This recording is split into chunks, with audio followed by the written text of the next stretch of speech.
بسم اللہ الرحمن الرحیم. خاطر حضرات، میں ہوں اختر عباس اور آپ سب کو میرا سلام پہنچے. ڈاکٹر روزی نے، روزینہ ان کا پورا نام ہے، روزی کہلاتی ہیں، انہوں نے خصوصی شکریہ ادا کیا. اس وقت وہ ہاؤس جاب کر رہی ہیں اور ہاؤس جاب میں آپ کو پتہ بڑی جان عذاب میں آئی ہوتی ہے. 22 گھنٹے 24 گھنٹے سم ٹائم 36 گھنٹے آپ کو ہاسپٹل جانا پڑتا ہے. اور یہ it's a part of duty, کیونکہ جو لرننگ ہو رہی ہوتی ہے مختلف وارڈز میں، ایمرجنسی میں، تو اصل ڈاکٹر وہی بنتا ہے. انہوں نے ایک فرمائش کی تھی جو ڈاکٹر نوشین نے سنی، اس پہ انہوں نے عمل کیا. انہوں نے کہا تھا کہ مجھے یہاں بار بار ہاتھ دھونے پڑتے ہیں اور ہینڈی مجھے کو صابن چاہیے. تو جو نارمل صابن ہے، ڈاکٹر صاحبہ نے اس کا سائز چھوٹا کر کے ایک پورا بیج بنایا، اور it's a whitening face soup.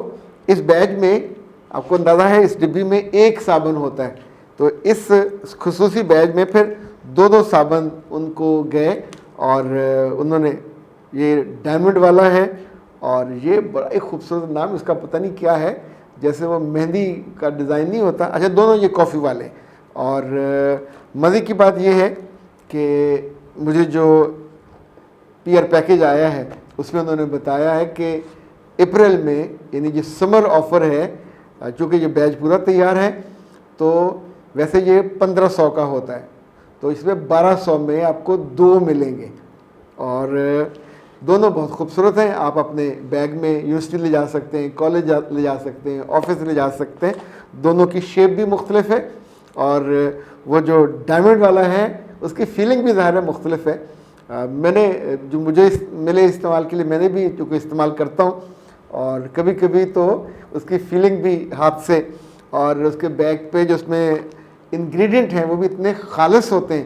ظاہر ہے یہ سارے آرگینک ہیں اور اس کا امپیکٹ بڑا ہوتا ہے. یعنی جو ہی منہ آپ دھوتے ہیں، ہاتھ دھوتے ہیں، تو ایک دم سے نکھر کے بالکل بندہ گورا. اب سوچئے کہ ڈاکٹر صاحبہ واش روم میں گئی ہوں، واپس آ کے ہاتھ دھو کے، تو نرسیں یا کلرک پوچھتے ہیں کہ بہت نکھر کے آئے ہو، تو عام طور پہ اتنا کوئک جو نکھار ہے وہ نہیں آتا. تو آپ کائنات ہربل کے اس خوبصورت اور پائیدار بھی اور عمدہ بھی پروڈکٹ منگوانے کے لیے، یہ for boys and girl both, اور نمبر ان کا ہے 0341657826، اور آج ہی رابطہ کیجئے. اتنی اچھی لوکریٹو آفر ہے، یعنی 300 روپے کی بچت ہے. 300 کی یہ بچت ہے، اور میرا خیال ہے اگر آپ ان سے ریکویسٹ کریں کچھ زیادہ چیزیں منگوائیں تو آپ کو جو ڈلیوری چارجز ہیں وہ بھی، مہربان لوگ ہیں، اچھے لوگ ہیں، ورنہ اللہ معاف کرے یہاں لوگ روپے نہیں چھوڑتے ہوتے. اوکے جی، کوئک فکس میں 3 سوال میں نے لیے، تینوں بہت مزے کے ہیں. اور آپ کو لگے گا اس میں ایک سوال ایسا ہے کہ شاید انہوں نے جوک کیا ہے، لیکن یہ جوک نہیں ہے، یہ زندگی کی تلخ حقیقت ہے. ایسے یعنی بند دلوں سے واسطہ پڑتا ہے کہ بندہ حیران ہو جاتا ہے. اچھا جی، پہلا جو صنفی، وہ کہتے ہیں سر جی مجھ کو بھی ننگے پاؤں چلنے کی عادت ہے، مگر اب آپ کی ویڈیو سنی تو میں ڈر گئی ہوں. ابھی ان کی شادی نہیں ہوئی، اور میں انشاءاللہ کوشش کروں گی کہ اس عادت کو ختم کروں. میرے بچے، لڑکیوں کو اندازہ ہی نہیں ہے کہ جیسے لڑکیوں کا چہرہ خوبصورت اللہ نے بنایا ہے تو وہ نظر آتا ہے اور اس پہ نظر پڑتی ہے. اس طور پہ جو لڑکیوں کے ہاتھ ہیں اللہ نے بہت نازک اور خوبصورت، وہ جو ان کی انگلیاں، اچھا ہر ایک کی، مردوں کی انگلیاں ویسی نازک ہوں تو انہیں زنخے کہا جاتا ہے، انہیں زنانے کہا جاتا ہے. اور عورتوں کی انگلیاں اگر موٹی ہوں، بھدی ہوں، سخت ہوں تو انہیں کہتے ہیں مردانہ انگلیاں، مردانہ ہاتھ بھاری. تو اللہ نے ایک ایک عضو کو اسی ذات کے ساتھ جوڑ کے نزاکت دی ہے. عورتوں کے پاؤں کو بھی، ہمارے بچپن میں جو بچیاں جب بڑی ہو رہی ہوتی تھی تو ان کو چمڑے کے جوتے پہنائے جاتے تھے تاکہ ان کے پاؤں بڑے نہ ہوں. یعنی بہت ہوتا تو 5 نمبر 6 نمبر سے زیادہ کسی لڑکی کا پاؤں ہم نے نہیں دیکھا. ہماری اپنی بیٹی کا پاؤں بھی چھوٹا سا ہوتا تھا اور ہم ہنستے ہوتے تھے کہ ہم جوتے بڑے بڑے لے رہے ہوتے ہیں. ظاہر ہے جب لڑکے بڑے ہو رہے تھے تو پاؤں ان کے بڑے، تو اس وقت ہمارا 7 نمبر پھر 8 نمبر وہ ہوا، اور بیٹی کا نمبر چھوٹا سا تھا. لیکن ابھی لڑکیوں کے جو پاؤں ہیں، آپ سوچئے جو سب سے بڑا نمبر ہوتا ہے، یعنی لڑکیوں میں 7 نمبر سب سے بڑا ہوتا ہے، تو بعض کو وہ بھی نہیں پورا آتا. وہاں وہ لڑ رہی ہوتی ہیں، نہیں اس سے بڑا جوتا لے کے، تو کہتے ہیں بھائی جی اس سے بڑا جوتا تو فیکٹری میں بنتا نہیں ہے. تو آپ سوچئے کتنی دقت ہوتی ہے. اور میاں بھی وہ پاؤں، اگر لڑکی کا پاؤں خوبصورت نہ ہو، دوسرا اگر وہ سمجھدار نہ ہو اور اس کی ایڑیاں پھٹی ہوئی ہوں، یہ بہت زیادہ یوں سمجھیں ان گھڑت اور ان گرومڈ ہے. تیسری بات یاد رکھیے گا، لڑکی کے جو جوتیاں ہیں چونکہ مردوں کی طرح بند نہیں ہوتی، تو وہ جو چپل پہنتی ہیں انگوٹھے والی ہو یا دوسری ہو، تو عام طور پہ جو پاؤں کا انگوٹھا ہے اس کا یہ حصہ نظر آتا ہے، اور یہ حصہ تھوڑا بلیکش ہو یا اس پہ بال نظر آ رہے ہوں، تو اس کا مطلب ہے اس بچی کو نہ اس کی ماں کو عقل نہ اس نے سکھایا. یعنی اس پہ آپ کی شرمساری آپ کو بھری محفل میں بعض دفعہ اٹھانی پڑتی ہے. مجھے جو ایک عادت ڈاکٹرز کی بہت اچھی لگتی ہے، اللہ ان کا بھلا کرے، جتنی یہ سرجنز ہیں جو ہیڈ آف ڈپارٹمنٹس ہیں میڈیکل کالجز کی، عام یونیورسٹیوں کی نہیں، اللہ ان کو بھی توفیق دے. آپ کسی ڈاکٹر لڑکی کی بہت کم ہوگا کہ اس کی پراپر گرومنگ نہ ہوئی، اسے پہننا اوڑھنا آتا ہوگا. ایون اس کے ہاتھ، اس کے بازو، اس کے پاؤں، یہ وائوے میں جو ڈاکٹرز ہیں ان کی ڈینز، ان کے ہیڈ آف ڈپارٹمنٹ، وہ سم ٹائم وائوا روک کے نقد بے عزتی کرتی ہیں. وائوا میں کبھی کبھی فیل کر دیتی ہیں اگر پراپر اس نے ویکسنگ نہ کی ہو. وہ کہتے ہیں ہم تمہیں یعنی بہترین بریڈ بنا رہے ہیں، تمہیں بہترین نظر بھی آنا چاہیے. تو ہماری چونکہ اپنی 2-3 بھانجیاں میڈیکل کالج میں پڑھتی تھی، تو وہ بتاتی تھی کہ وائوے سے ایک دن پہلے پورے ہاسٹل میں یوں لگ رہا ہوتا ہے جیسے ویکسنگ کا وہ جنگ چل رہی ہے. مختلف لڑکیاں، عورتیں منگوائی ہوتی ہیں اور سب کی. اب یہ دیکھیے، یہ جو کلچر ہے نیٹنس کا، ہائیجین کا، اگر یہ ہو تو آپ کی تعریف ہوتی ہے. ادروائز پھر یہ جو سوال آتا ہے، یہ قمر صاحب ہیں، کہتے ہیں سر جی میری بیوی کے باڈی پارٹس میں بہت بری اسمیل آتی ہے، اگر وہ کوئی خوشبو بھی استعمال کرتی ہے تو اثر نہیں کرتی، کچھ ٹپس بتائیے. قمر صاحب اپنی بیگم کو ڈانٹیے گا مت، ان کی بے عزتی بھی مت کیجیے گا.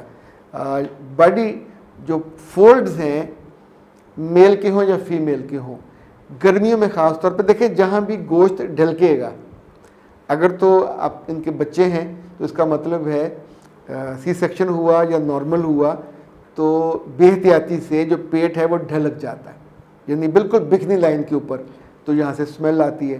اسی طور پہ جو بیلی بٹن ہے اس کے اندر اگر صفائی آپ نہیں کرتے وہاں سے اسمیل آتی ہے. انڈر آرمز کو ایسے ہی خیال رکھنا چاہیے جیسے آپ سمجھیں ہم اپنے چہرے کا خیال رکھتے ہیں، اس لیے کہ چہرے سے اسمیل نہیں آتی پر یہاں سے اسمیل آتی ہے. اور براہ کرم اپنی بیوی کو پاؤڈر مت لا کے دیجیے گا. یہ جو ٹالکم پاؤڈر ہوتا ہے وہ یعنی اگر وہ پت نکلی ہو، پرکلی ہیٹ پاؤڈر، وہ ان کے لیے ہوتا ہے. باڈی فولڈز کی جو اسمیل ہے اس کو روکنے کے لیے وہ نہیں ہوتا. اس کے لیے 2 حل ہیں. پہلا حل ہے اپنی بیوی سے پیار سے، محبت سے اس کی عادت ڈالیں کہ دن میں کم سے کم 2 دفعہ وہ شاور لے لیں. لڑکیوں کی زبان میں اس کو باڈی شاور کہا جاتا ہے. باڈی شاور میں اب بالوں کو گیلا کرنا لازمی نہیں ہوتا آپ اس کو، کیونکہ لڑکیاں، سب لڑکیاں تو نہیں، میجورٹی بالوں کو گیلا کرنے سے ڈرتی ہیں کیونکہ بعد میں وہ لمبے لمبے ہوتے ہیں اور اس کو خشک کرنے میں پرابلم ہوتا ہے. تو اس کا تو آرام سے بازار میں مل جاتا ہے، اس کو فولڈ کیجئے، جوڑا بنائیے اور اوپر وہ پلاسٹک کا، یہ وہ والے ہوتے ہیں جو ڈاکٹر جب سرجری کرتے ہیں تو اپنے بال سر پہ لے کے جاتے ہیں، یا جو شیف ہیں وہ کھانا پکاتے ہوئے لیتے ہیں تاکہ ان کے بال گرے نہ. تو آپ اپنے بالوں کو اس کا نام ہی باڈی شاور ہے. تو دن میں 2 دفعہ لے لیں. کیا کرنا ہے، کپڑے اتارے آپ شاور کے نیچے کھڑے ہوئے اور انڈر آرمز پہ، اپنے بکنی ایریاز پہ، لیگز کے دونوں بیچ میں جہاں جہاں باڈی فولڈز ہیں، ایون اپنے بریسٹ پہ جہاں جہاں باڈی فولڈز ہیں، جھکا ہوا ہے گوشت، اس کو وہاں صابن سے صاف کر لیجئے، نہا لیجئے. اور اب تھوڑا مہنگا ہو گیا یہ جو ڈیوڈرنٹ ہے، اسے رول آن کہتے ہیں، تو یہ ان کو 2-3 لڑکیوں کے لیے ہوتے ہیں، پنک والا ہوتا ہے وہ لا دیجئے، مردوں والا نہ لا کے دیجیے گا. تو یہ 2 سے 3 گھنٹے اس کی بہت ہی دھیمی، یعنی یہ اسمیل کو روکتا ہے اور تھوڑی مہک سی آپ کی جسم میں سے آتی ہے. اور وہ ساری بچیاں جو قمر صاحب کے سوال کی جواب سن رہی ہیں، میرے بیٹے عادت ڈالو. مردوں کو اللہ کے رسول نے عادت ڈالی تھی 5 دفعہ مسواک کرنے کی. ہم جب نہیں کرتے مسواک تو پھر بیویاں روتی ہیں, سامنے گلہ نہیں کرتی پر تنگ ہوتی ہیں, سانس بند ہوتا ہے.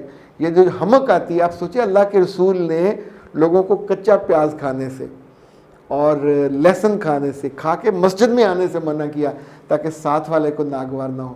پچھلے دن ایک صاحب نے کہا میری بیوی سگریٹ پیتی ہے. میں نے کہا تمہیں کیسے اندازہ ہوا؟ کہنا جی سگریٹ پینے والے جو مرد ہیں وہ بعد میں پیاز کھاتے ہیں تاکہ گھر میں بیویوں کو اسمیل نہ آئے. تو میری بیوی باتھ روم سے پتہ نہیں وہ کچا کھا کے آتی ہے پیاز. تو اس کا مطلب میری غیر موجودگی میں سگریٹ پیتی ہے. اچھا میں ہنستا رہا, میں نے ان کی بات کو کیا کہنا چاہیے ڈینائی نہیں کیا. بہت سی چیزیں جو ہم نہیں جانتے ہوتے, کیا پتہ, چونکہ جن کو بری لت لگ جائے, عادت لگ جائے, وہ واقعتاً یہ کر رہی ہو تو ایسے بندہ مفت میں انکار کر کے جھوٹا پڑے. تو کچھ چیزوں کو جس میں آپ کا تجربہ نہیں ہونا چاہیے, خاموشی ہی بھلی ہوتی ہے. تو قمر صاحب جو میں نے 3 چیزیں بتائی ہیں, چیزوں کو غصہ ہونے سے حل نہیں ہوتا, پیار سے حل ڈھونڈنے سے ان کا حل مل جاتا ہے. اور اگر کبھی کسی مرد میں کسی خاتون میں اسمیل آ رہی ہو تو پلیز اسے ڈیگریڈ نہ کیا کریں, اس سے نفرت کا نشانہ نہ بنائیں, اسے ایجوکیٹ کریں اور چیزیں ٹھیک کر لیجیے. اختر عباس کو دیجیے اجازت. السلام علیکم.